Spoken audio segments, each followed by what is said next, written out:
this morning I'm talking to Tim Warre, and Tim is a presenter who has worked with us many times in the past, and it's always a pleasure to be welcoming you back, Tim.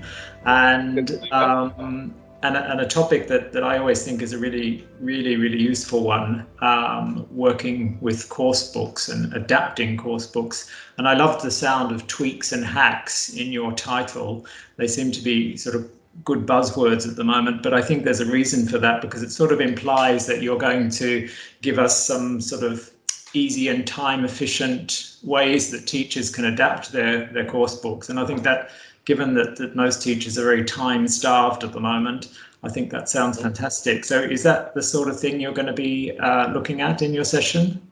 Yeah, definitely. Like, some of the things I'm going to be suggesting are ways you can take activities off the page of the course book and, yeah, like I said, make them, more time efficient, more easier to plan, and also just presenting teachers with frameworks that they can apply. So I'm going to demonstrate some lesson plans based on some coursebook content, and then the idea would be that they could then use the same framework or the same ideas behind it to create their own or adapt coursebook material in a similar way.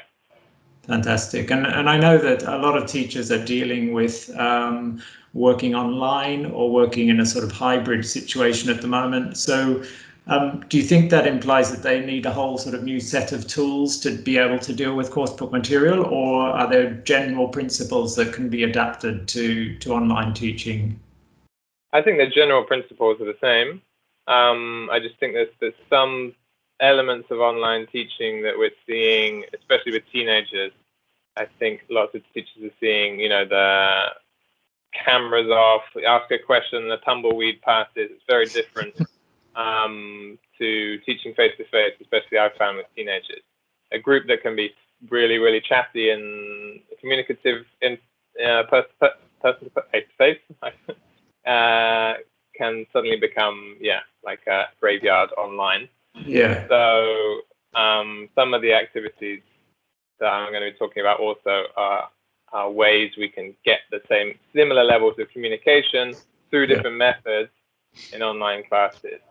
Mm-hmm. But the ideas of using language for communication, trying to push students into situations where they need to use the language we're trying to look at, this still apply to online classes as well.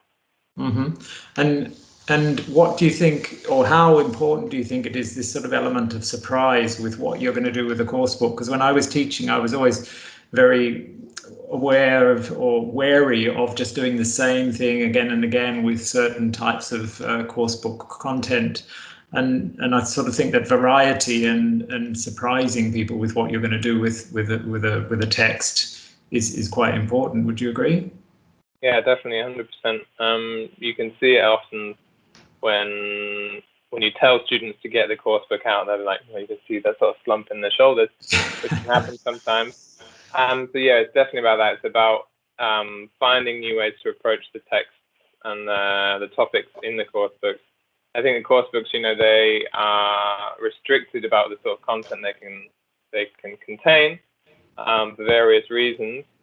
So it's about finding ways that we can take the same topic and put a spin on it that your specific students are going to find engaging. And little tweaks and ways we can approach the content and bring it to life a bit more. We can always come to do the grammar exercises in the book at some point and use the reading text, but we've got to put it on its feet a bit for the student. Fantastic.